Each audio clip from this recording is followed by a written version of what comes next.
Hello दोस्तों, स्वागत है आपका स्टडी नॉन स्टॉप में। दोस्तों, इस वीडियो में हम डिस्कस करेंगे 10 फरवरी के सभी इंपॉर्टेंट करंट अफेयर्स। और इस वीडियो के लास्ट में मैं आपसे 2 क्वेश्चंस भी पूछूंगा जिसका आंसर आपको कमेंट बॉक्स में बताना रहेगा। और आप इस वीडियो की पीडीएफ इस वीडियो के डिस्क्रिप्शन से डाउनलोड कर सकते हैं। तो चलिए शुरू करते हैं। पहला प्रश्न है, हाल ही में किस राज्य के मुख्यमंत्री ने गुरु पद्मसंभव की 19 फुट प्रतिमा का अनावरण किया है? तो हाल ही में ओडिशा के मुख्यमंत्री ने गुरु पद्मसंभव की 19 फुट ऊंची प्रतिमा का अनावरण किया है। ओडिशा के मुख्यमंत्री नवीन पटनायक ने ओडिशा के गजपति जिले के चिरांग में गुरु पद्मसंभव की 19 फुट ऊंची प्रतिमा का अनावरण किया है। और आपको बता दूं कि गुरु पद्मसंभव ये तिब्बती बौद्ध धर्म के संस्थापक थे। तो अभी हाल ही में इनकी 19 फुट ऊंची प्रतिमा का अनावरण ओडिशा में किया गया है। और यहाँ पर बात हुई है ओडिशा की, तो मैं थोड़ा सा आपको ओडिशा के बारे में बता देता हूँ। ओडिशा की स्थापना हुई थी 1 अप्रैल 1936 को। ओडिशा की राजधानी है भुवनेश्वर। ओडिशा के मुख्यमंत्री हैं नवीन पटनायक। ओडिशा के राज्यपाल हैं गणेशी लाल। ओडिशा में प्रमुख लोक नृत्य है ओडिसी डांस, डंडा यात्रा और छऊ। ओडिशा में पावर प्लांट है तलचर पावर प्लांट। ओडिशा के प्रमुख स्थान है कोणार्क का सूर्य मंदिर। कोणार्क का सूर्य मंदिर, इसे ब्लैक पगोडा भी कहा जाता है। ओडिशा में है जगन्नाथ मंदिर जो कि ओडिशा के पुरी में स्थित है। और ओडिशा में है गुंदिचा घर मंदिर जो कि ये भी पुरी में स्थित है। और ओडिशा में है खंडगिरी गुफाएं और उदयगिरी गुफाएं। ओडिशा में प्रमुख राष्ट्रीय पार्क है भीतरकनिका राष्ट्रीय पार्क और सिमलीपाल राष्ट्रीय पार्क। ओडिशा में प्रमुख बांध है हीराकुंड बांध। हीराकुंड बांध ये महानदी पर बना हुआ है और ये दुनिया का सबसे लंबा बांध है। ओडिशा में झील है चिल्का झील। ओडिशा में जिले हैं 30, लोकसभा सीट है 21 और राज्यसभा सीट है 10। अगला प्रश्न है, हाल ही में भारत और बांग्लादेश के बीच हस्ताक्षर किए गए समझौता ज्ञापन के अनुसार national centre for good governance में बांग्लादेश के कितने लोक सेवकों को प्रशिक्षित किया जाएगा? तो हाल ही में भारत और बांग्लादेश के बीच हस्ताक्षर किए गए समझौता ज्ञापन के अनुसार national centre for good governance में बांग्लादेश के 1800 लोक सेवकों को प्रशिक्षित किया जाएगा। और यहाँ पर बात हुई है बांग्लादेश की, तो बांग्लादेश की राजधानी है ढाका। बांग्लादेश की करेंसी है टका। बांग्लादेश के राष्ट्रपति हैं अब्दुल हामिद और बांग्लादेश की प्रधानमंत्री हैं शेख हसीना। अगला प्रश्न, हाल ही में किसे लेगियन डी होनूर यानी कि लीजन ऑफ ऑनर से सम्मानित किया गया? लेगियन डी होनूर ये फ्रेंच भाषा में लिखा हुआ है और लीजन ऑफ ऑनर ये इसका इंग्लिश में अनुवाद है। आपको बता दूं कि लेगियन डी होनूर ये फ्रांस का सर्वोच्च नागरिक सम्मान है। जैसे भारत का सर्वोच्च नागरिक सम्मान भारत रत्न है, पाकिस्तान का सर्वोच्च नागरिक सम्मान निशान पाकिस्तान है, उसी तरह फ्रांस का सर्वोच्च नागरिक सम्मान है लेगियन डी होनूर यानी कि लीजन ऑफ ऑनर। तो हाल ही में लेगियन डी होनूर से सम्मानित किया गया है फ्रेंकोइस लेबोर्ड को। फ्रेंकोइस लेबोर्ड ये पश्चिम बंगाल के एक पादरी हैं और यह पुरस्कार इन्हें विशेष रूप से दिव्यांग बच्चों के लिए किए गए इनके कार्यों के लिए दिया गया है।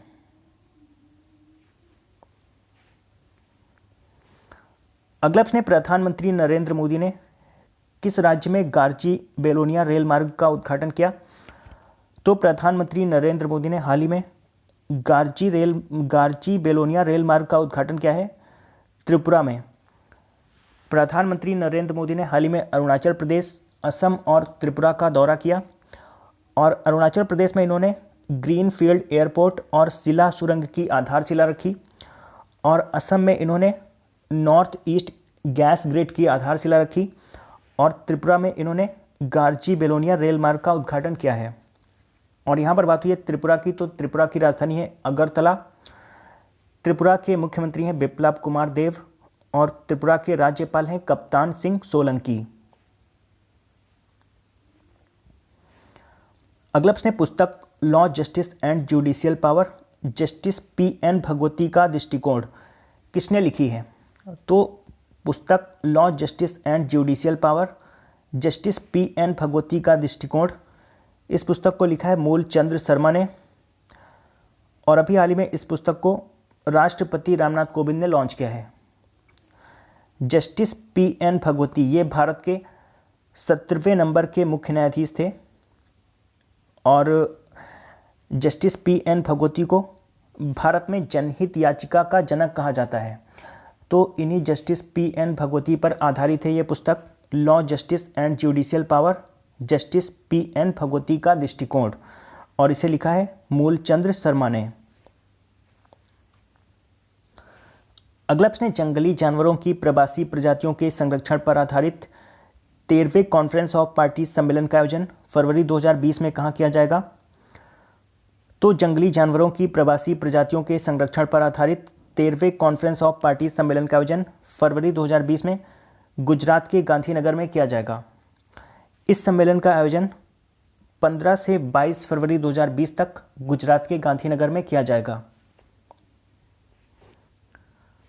अगला प्रश्न है, स्वास्थ्य और परिवार कल्याण मंत्रालय ने देश भर में 8वां राष्ट्रीय कृमि मुक्त दिवस कब मनाया?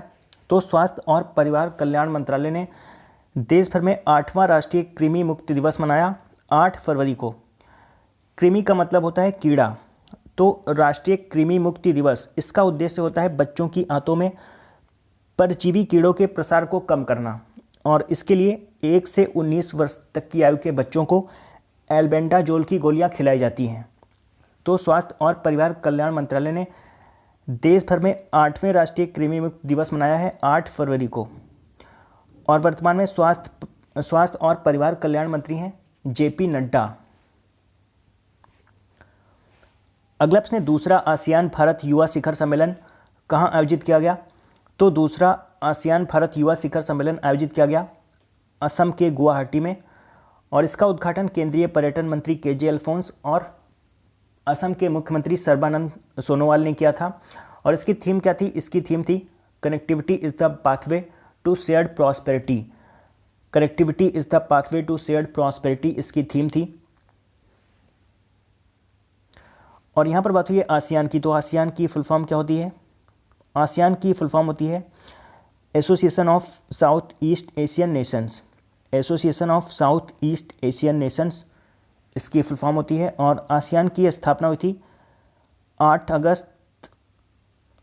अगस्त 1967 में आसियान की स्थापना हुई थी। आसियान का मुख्यालय है इंडोनेशिया की राजधानी जकार्ता में, और आसियान में 10 देश शामिल हैं, लेकिन भारत आसियान का सदस्य नहीं है। तो दूसरा आसियान भारत युवा शिखर सम्मेलन असम के गुवाहाटी में आयोजित किया गया। तो मैं थोड़ा सा आपको असम के बारे में बता देता हूँ। असम की स्थापना हुई थी 15 अगस्त 1947 में। असम की राजधानी है दिसपुर। असम के मुख्यमंत्री हैं सर्बानंद सोनोवाल। असम के राज्यपाल हैं जगदीश मुखी। असम में प्रमुख राष्ट्रीय पार्क एवं वन्यजीव अभ्यारण्य हैं। असम में है काजीरंगा राष्ट्रीय पार्क, मानस राष्ट्रीय पार्क और पोबितोरा वन्यजीव अभ्यारण्य। और असम में एक सींग वाला गेंडा पाया जाता है। भारत में असम और पश्चिम बंगाल ये 2 ही राज्य हैं जहां पर एक सींग वाला गेंडा पाया जाता है। असम के प्रमुख लोक नृत्य हैं बिहू, नट पूजा, खेल गोपाल और कली गोपाल। असम का प्रमुख मंदिर है कामाख्या मंदिर, जो कि असम के गुवाहाटी में स्थित है। अगला प्रश्न, हाल ही में किस बैंक ने डेटा साइंस इनोवेशन अवार्ड जीता है? तो हाल ही में डेटा साइंस इनोवेशन अवार्ड जीता है यस बैंक ने। यस बैंक, इसकी स्थापना हुई थी 2004 में, और यस बैंक का मुख्यालय है मुंबई में।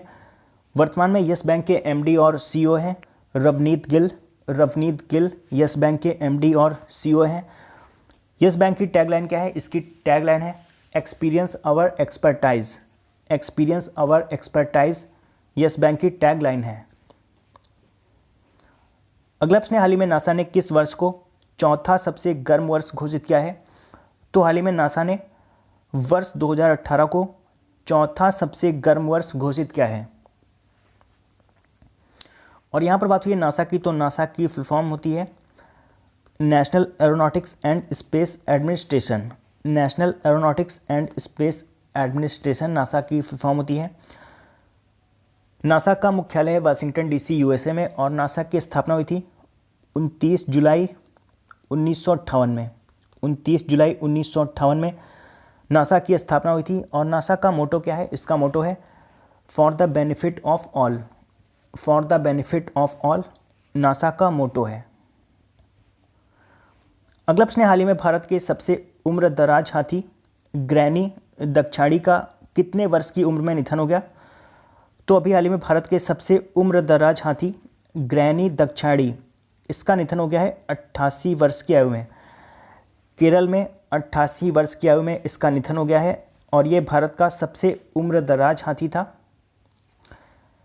इसका नाम था ग्रैनी दक्षाणी और 88 वर्ष की आयु में इसका केरल में निधन हो गया है। और कल मैंने आपसे 2 प्रश्न पूछे थे। पहला प्रश्न मैंने पूछा था हाल ही में एशिया एलपीजी शिखर सम्मेलन 2019 कहाँ आयोजित किया गया? तो इसका सही आंसर था नई दिल्ली में।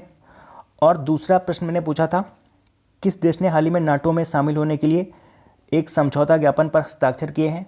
तो इसका सही आंसर था मैसेडोनिया ने। और लगभग सभी लोगों ने इन दोनों प्रश्नों का सही आंसर दिया है। और आज आपका पहला प्रश्न है हाल ही में किस शहर की पुलिस ने डिजिकॉप नामक मोबाइल ऐप लॉन्च किया है?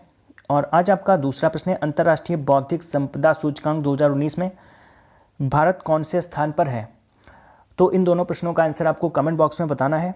तो दोस्तों आशा करता हूं कि आपको ये वीडियो पसंद आया होगा। अगर आपको ये वीडियो पसंद आया तो आप इसे लाइक और शेयर जरूर करिए। और आपको वीडियो कैसा लगा आप ये कमेंट करके भी ज़रूर बताइए हमें, जिससे हमें भी पता चल सके कि वीडियो आपको कैसा लगा। और अगर आपने अभी तक इस चैनल को सब्सक्राइब नहीं किया तो आप इस चैनल को भी सब्सक्राइब कर लीजिए। मैं करंट अफेयर्स के वीडियोस हर रोज़ सुबह 4 बजे अपलोड करता हूं, तो आप चैनल को सब्सक्राइब करके नोटिफिकेशन बेल को ऑन रखिए, जिससे मैं जब भी वीडियो अपलोड करूं उसका नोटिफिकेशन आपको मिलता रहे। तो दोस्तों मिलते हैं अगले वीडियो में, तब तक के लिए goodbye and take care.